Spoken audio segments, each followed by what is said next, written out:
Hello friends, thanks for clicking my channel. In this video we are going to discuss about Robert Browning. This is part 1 of the video. There are also part 2 and part 3 on Robert Browning. So please watch all 3 parts, part 1, 2 and 3. And in these videos we are going to discuss the important information about Robert Browning, his dramatic monologue and some MCQs. So let's start the video now. Robert Browning's lifespan is 7 May 1812 to 12 December 1889. He was a poet, sculptor, painter and musician. वो एक कवि, मूर्तिकार, चित्रकार और musician संगीतकार थे. He was a philosopher and poet of love. वो एक फिलोसोफर भी थे और लव के पोएट थे. He was fluent in French, Greek, Italian and Latin. तो फ्रेंच, ग्रीक, इटालियन और लैटिन भाषाओं का उनको बहुत अच्छे से ज्ञान था. Robert browning is called an optimistic poet. ये जो रॉबर्ट ब्राउनिंग है ना, ये ऑप्टिमिस्टिक पोएट माने जाते हैं. ठीक है, इसका क्वेश्चन आपको आ सकता है कि what's kind of poet browning was, optimistic, pessimistic. Okay, किसी भी तरह का, तो optimistic will be the right option. तो वो आशावादी पोएट थे. ठीक है, सो उनकी जो एक पोएम है पिपा पासेस, उसमें एक लाइन आती है, God is in the heaven and all is right with the world. कि जो परमात्मा है, गॉड हैं, वो अपने हेवन में, अपने स्वर्ग में बैठे हुए हैं और जो कुछ भी उन्होंने वर्ल्ड में बनाया हुआ है, सभी इंसान, एनिमल्स, ठीक है, इंसेक्ट्स, जो कुछ भी हो रहा है दुनिया में सब सही हो रहा है और गॉड की मर्जी से हो रहा है. Everything is all right with the world. तो ये उनकी ऑप्टिमिज्म को दर्शाता है. तो वो एक ऑप्टिमिस्टिक पोएट थे रॉबर्ट ब्राउनिंग. ठीक है, ये आप याद रखिएगा. Robert Browning was born on 7 May 1812 at Camberwell, a suburb of London. So London के सबर्ब में, यानी कि लंदन के एक बाहरी क्षेत्र में, कैम्बरवेल एक प्लेस है, वहाँ इनका जन्म हुआ था. He and his younger sister Sarah were the children of Robert Browning and Sarah Anna Browning. तो उनके फादर का नाम भी रॉबर्ट ब्राउनिंग था और मदर का नेम सारा एना ब्राउनिंग था और इनकी सिस्टर का नेम सैरियाना था. Okay. Browning's father supported the family by working as a bank clerk and had a large library at home that inspired little Browning to read books. So जो इनके father थे वो एक बैंक क्लर्क थे और इनके घर में एक लाइब्रेरी थी और लाइब्रेरी से रॉबर्ट ब्राउनिंग जो थे जब छोटे थे वो बुक्स पढ़ा करते थे, तो इसी से ही उनको पढ़ने की हैबिट पड़ी. Browning's family was in favor of his being a poet, supporting him financially and publishing his early works. तो इनकी फैमिली जो थी ब्राउनिंग की, वो उनके एक पोएट बनने की फेवर में थी. वो चाहती थी कि रॉबर्ट ब्राउनिंग पोएट बने और इसलिए उनकी फैमिली उनको फाइनेंशियली सपोर्ट करती थी कि वो अपनी बुक्स जो हैं पब्लिश करवाएं. वो हर तरह से उनकी सहायता करते थे. Robert Browning's Paracelsus. Okay, Paracelsus, published in 1835, received good reviews. इनकी जो बुक थी, क्या, पैरासेल्सिस, ये पब्लिश हुई थी 1835 में. इनको बहुत अच्छे रिस्पॉन्स मिले थे, लेकिन क्रिटिक्स ने इनकी जो एक अलग बुक थी जो बाद में पब्लिश हुई थी, सॉर्डेलो, ठीक है, सॉर्डेलो को पसंद नहीं किया गया इतना, जो पब्लिश हुई थी 1840 में. ठीक, because it was found to be obscure. Obscure का मीनिंग होता है अनक्लियर एंड अनसर्टेन, क्योंकि इसमें ना जो शब्दावली थी, जो वर्ड्स थे, डिक्शन थी, वो बहुत डिफ़िकल्ट यूज़ की हुई थी. तो मतलब अंडरस्टैंड करना बहुत मुश्किल था कि सॉर्डेलो में रॉबर्ट ब्राउनिंग क्या कहना चाहते हैं. In the 1830s, Robert Browning tried to write plays for the theatre but did not succeed. तो 1830s में रॉबर्ट ब्राउनिंग ने ना कुछ प्लेज लिखने की कोशिश की थी, लेकिन इनको इतनी सफलता नहीं मिली. सो ही मूव्ड ऑन, तो वो आगे बढ़े. And Robert Browning was married to Elizabeth Barrett Browning. तो इनकी शादी जो थी एलिजाबेथ बैरेट ब्राउनिंग से हुई. तो इनकी वाइफ का नेम आपने याद रखना है. अब बात कर लेते हैं इनके एक बुक की जो थी Pauline, a fragment of a confession, also known as Pauline. ठीक है, it was dedicated to PB. Shelley. तो ये पी.बी. शैले को डेडिकेटेड बुक थी। It was first published poem by Robert Browning. तो पॉलिन जो थी ना, इनकी फर्स्ट कह सकते हैं आप क्रिएशन ऑफ वर्क था, एक पोएम थी, ठीक है। तो ये पोएम जो थी उन्होंने पी.बी. शैले को डेडिकेट की हुई थी। तो ये इनकी फर्स्ट पोएम थी। It was written in 1832 and published anonymously. तो इनमें अनोनिमसली होता है कि बेनाम, उन्होंने बगैर अपने नेम के इसको पब्लिश करवाया था इन 1833 में।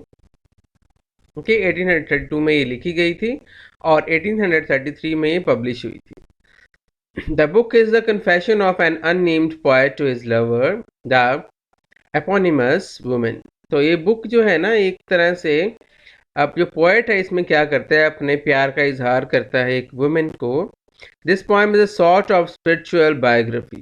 तो इसको हम स्पिरिचुअल बायोग्राफी भी कह सकते हैं, ये इसकी थीम है, ठीक है, sort of spiritual biography in the way that it describe the feelings and emotions of the poet rather than the actions.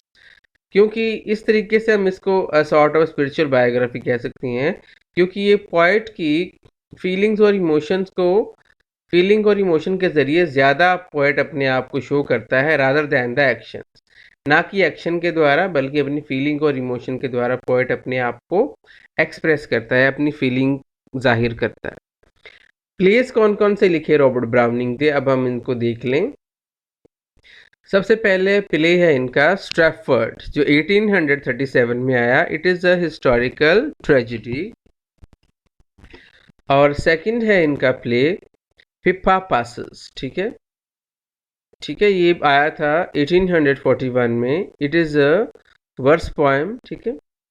King Victor and King Charles, जो 1842 में आया, पब्लिश हुआ।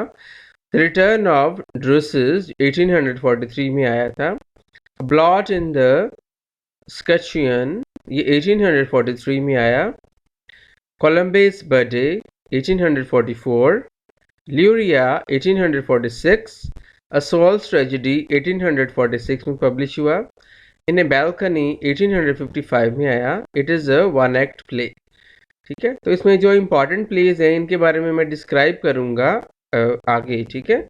So keep watching.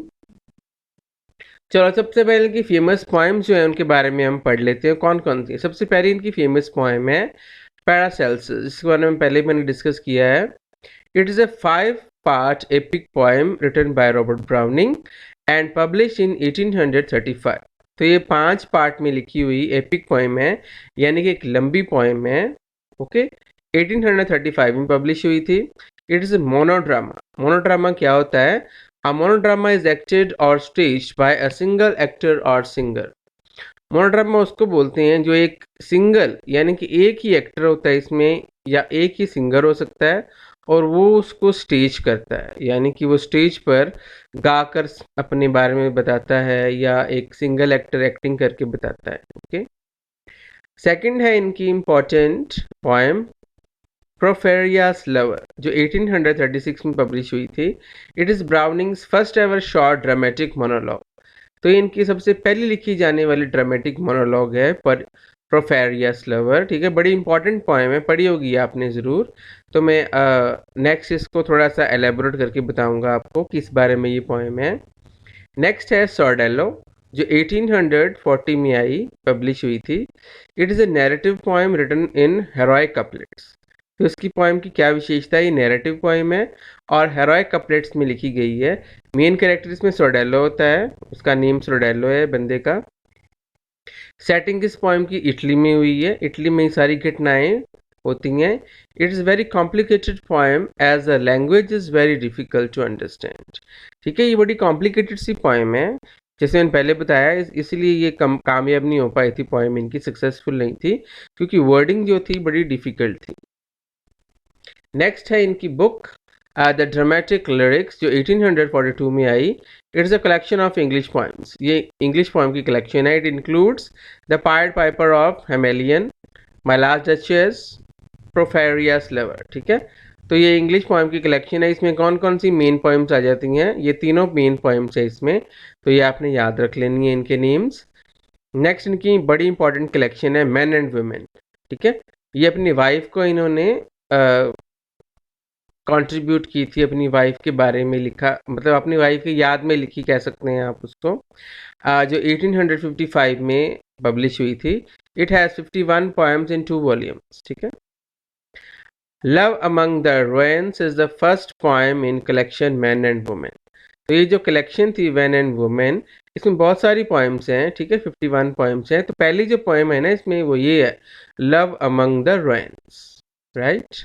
The last poem in the collection man and women is one word more. तो जो आखिरी poem है इस collection में मैन एंड वुमेन में, वो कौन सी है, वन वर्ड मोर। तो you remember this. Some important poems in the collection man and Women. तो मैन एंड वुमेन में कुछ इंपॉर्टेंट पोएम्स हैं, वो ये हैं, आपने याद रखने इनके नेम्स। एवेलिन होप, ये एक तरह की एलेजी है, ठीक है। एलेजी होती है ये एक सैड पोएम।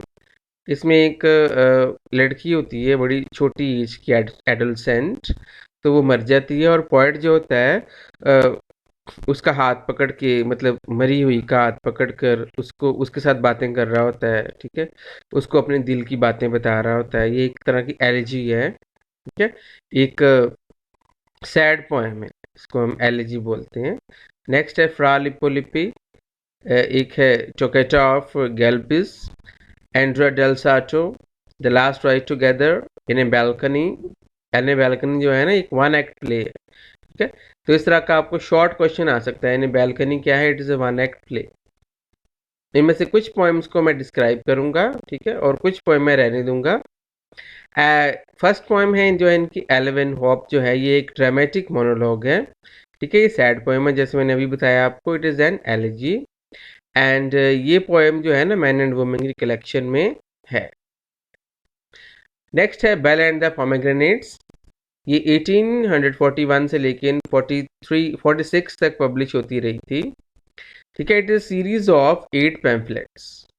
तो एक 8 पैम्फलेट्स की सीरीज है, okay. The third Pied Piper of Hamelin, जो 1842 में पब्लिश हुई थी। It is children's poem that is quite different from his other works. ये एक बच्चों के बारे में पोएम है, ठीक है, इसका आपने नाम याद रख लेना है। और ये इनके बाकी वर्क से बिल्कुल डिफरेंट है, क्योंकि ये बच्चों पर लिखी गई है। नेक्स्ट इनकी बहुत इंपॉर्टेंट एक बुक है, the ring and the book. ये बहुत लॉन्ग पोइम है, बड़ी लंबी नैरेटिव पोइम है, एपिक है ये एक तरह का। It is A narrative epic poem in 4 volumes. कहा जाता है ये 12 बुक्स में लिखी गई थी। And it is a blank words poem, ये ब्लैंक वर्ड्स में लिखी गई है। 1868 से लेकर, मतलब 1868 और 69 में ये पब्लिश हुई थी। क्योंकि इसके बहुत सारे वॉल्यूम्स हैं ना, तो ये 2 सालों में पब्लिश करवाए थे इन्होंने। नेक्स्ट इनकी एक इम्पॉर्टेंट पोएम है, जो इनके मृत्यु वाले दिन, यानी कि on the day of his death ये पब्लिश हुई थी। ये बुक ये जो पोएम है एजोलैंडो, ये 1889 में पब्लिश हुई थी। उस दिन पब्लिश हुई जिस दिन इनकी डेथ हुई थी। अब थोड़ा सा हम पिप्पा पासेस, जो इनकी पोएम है ना, बड़ी इंपॉर्टेंट है, ऑप्टिमिस्टिक पोएम है, 1841 में पब्लिश हुई थी। इसके बारे में मैंने छोटी सी डिस्क्रिप्शन दी है, कैरेक्टर्स बताए हुए हैं, ठीक है। चलो इसके बारे में थोड़ा डिस्कस कर लेते हैं। It is a verse drama by Robert Browning. ये एक वर्स ड्रामा है, ठीक है। रिवर्स ड्रामा होता है कि जो पोइट्री की फॉर्म में ड्रामा लिखा गया हो। It was published in 1841। The author describe the work as the first of the series of dramatic pieces. तो ऑथर खुद बताते हैं ब्राउनिंग कि ये पहला वर्क है मेरा सीरीज का, जो ड्रामेटिक पीस है, ड्रामेटिक मोनोलॉग है। A young blameless silk winding girl. Silk winding girl का मतलब है कि एक सिल्क के कपड़े पहने हुए एक लड़की है, घाघरा पहना हुआ है सिल्क का उसने। And wandering innocently through the environs of Asolo. तो ये एक ब्लेमलेस का मतलब है यहाँ पर कि एक ऐसी लड़की जो निर्दोष है बिल्कुल, और उसने सिल्क के कपड़े पहने हुए हैं, और वॉन्डरिंग घूम रही है, बिल्कुल भोलेपन से इनोसेंटली घूम रही है एजलो के एनवायरन्स में, एजलो के क्षेत्र में, जगह में घूम रही है। In her mind attributing kindness and virtue to the people she passes. तो वो लड़की जो है ना बहुत ज़्यादा भोली है और अच्छे विचारों वाली है, बहुत गुणी लड़की है। और एट्रीब्यूटिंग काइंडनेस यानी कि दया की भावना को एट्रीब्यूट कर रही है, दे रही है लोगों को। And virtue to the people, virtue होते हैं गुण, अच्छे गुण जो होते हैं सदाचार के, तो वो लोगों में बांट रही है कि काइंडनेस, दया के और अच्छे गुण जो लोगों में बांट रही है। एंड शी पासेस, जिन जिन लोगों से वो मतलब गुजर रही है उन गीत गाती हुई अच्छे गुण बांटती हुई चली जा रही है। She sings as she goes and her song influencing others to act for the good. तो वो गाती हुई चली जा रही है और दूसरों को इन्फ्लुएंस कर रही है कि वो हमेशा अच्छा भला काम ही करें, और at the least reminding them of the existence of A moral order. ठीक है, कि वो मॉरल ऑर्डर में ही चलें, दूसरों का भला करें, हमेशा अच्छे बन के रहें। तो यही शिक्षा दे रही है सबको। The play is a closet drama, इसको हम क्लोजेट ड्रामा भी कह सकते हैं। And many of its actions are told through the character speech rather than through stage direction. तो इस ड्रामा को हम पीपा पासिस को, जो लड़की है उस वो जो भी कुछ गा के बता रही है उसके उसके ज़रिए ही हम सारा कुछ जान लेते हैं कि पोएट क्या कहना चाहता है हमें। ठीक है, स्टेज डायरेक्शन से इतना नहीं पता चलता हमें। Silk winding girl Pippa passes rises on New Year's Day and her only day off for the whole year. तो ये जो सिल्क वाइंडिंग गर्ल है, पिप्पा, पिप्पा नेम है लड़की का। ठीक है, तो वो क्या करती है, न्यू ईयर के दिन घर से निकलती है, उसी दिन में ही सारी पोएम जो है कवर हो जाती है इसकी। तो ये एक ही दिन है साल का जब इसने अपनी सारी शिक्षा देनी है, तो सब कुछ इसी दिन ही कर लेती है ये लड़की। एंड इसमें ना जो करेक्टर्स हैं मैं उनके बारे में आपको बता रहा हूँ। इसमें ना करेक्टर्स भी आते हैं जिसके पास ये लड़की जाती है और कुछ घटनाएं जो है बताती है कि क्या हो रहा है। फातिमा जो है एक करेक्टर है, she is wife of a rich silk mill owner. ठीक है, ये एक वाइफ है Ottima rich silk mill owner की, उसका नेम है लुक्का गैडी। ठीक है, and the lover of Sebald a German. तो ये जो ओटिमा है ना, ये एक सिबाल्ट की लवर भी है साथ में। ठीक है, जर्मन, शादीशुदा है लेकिन इसकी लवर है सिबाल्ट की, जो एक जर्मन है। ठीक है, एक कैरेक्टर और है इसमें, जूलियस। ठीक है, जूलियस कौन है, एक फ्रेंच आर्ट का स्टूडेंट है, हु इज़ टुडे मैरिंग फेन, जो एक लड़की मैरिंग फेन है उसे शादी करवा रहा है, जेल जूल्स। ठीक है, सो फेन जो है एक ब्यूटीफुल वुमेन है and he knows only through her fan letters, और जूल्स जो है फेन को लेटर्स के ज़रिए ही जानता है। ठीक है, एक और करेक्टर है इसमें, ल्यूगी। ल्यूगी कौन है, एक इटालियन पैट्रियट है, इटालियन देशभक्त है Luigi, who lives with his mother, जो अपनी माँ के साथ रहता है, in the turret on the hill. Turret होता है कि ऊंची जगह, हिल पर, वहाँ पर रहता है अपनी मदर के साथ ल्यूगी, जो एक पैट्रियट है। एंड एक मॉन्सिनर है, एक क्लैरिक। ठीक है, मॉन्सिनर एक करेक्टर, मॉन्सिनर नेम है उसका, और वो एक क्लैरिक है। ठीक है, एक प्रीस्ट है आप कह लो उसको। ओके, तो ये थी पार्ट 1 ऑफ रॉबर्ट ब्राउनिंग। सो आप पार्ट 2 और पार्ट 3 भी ज़रूर देखिएगा। ठीक है, thanks for watching this video, best of luck and God bless you.